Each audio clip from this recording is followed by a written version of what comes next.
Master Jet, thanks po sa lahat ng update. You're welcome naman po. Mag-a-ask lang po ako. Gusto ko po kasi sana mag-avail ng GSIS Policy Loan. Pero hindi po ako magpapadeduct sa sahod. Pero ako ang mismong magbabayad every month. Pwede po ba yun? Sa GSIS Policy Loan, pwede po yun.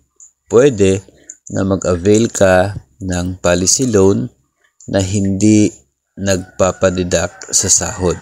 Walang deduction sa sahod mo and ikaw mismo yung magbabayad.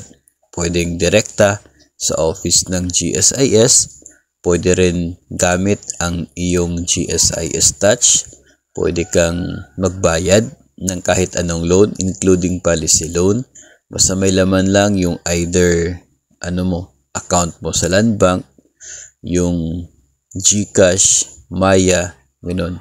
Kapag may laman yan, pwede ka magbayad through GSIS Touch. Doon ibabawas.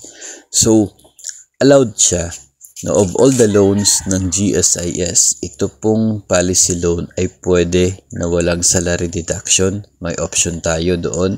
Sa pag-apply natin ng policy loan, mayroon pong lalabas, kung sa GSIS Touch may lalabas po doon na tanong kung magkano ang willing mo na maging deduction sa sahod intended for that policy loan. Kung hahayaan po ninyo yung 0 na nandoon, then it means wala pong salary deduction from you para po sa loan na yon. So, ang mangyayari, ikaw talaga yung magbabayad. So, doon po sa option na yon, hayaan mo yung 0 na yon. At yun na po yung signal. Yun na po yung magiging basis ng AAO at ng GSIS na hindi ka nila sisingilin from your salary para po sa inyo pong policy loan. Bakit may ganoon na option? Kasi ito pong policy loan natin, meron na po siyang parang collateral sa GSIS. Meron na tayong naipon na value ng atin pong policy sa kanila.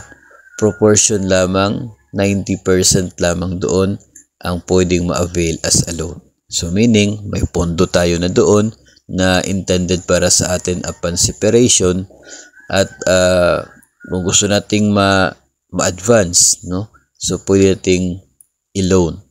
Yun ang nagsisilbing collateral. Kapag hindi natin binayaran yung policy loan, yung naipon na value ng policy, yun ang magsisilbing pambayad.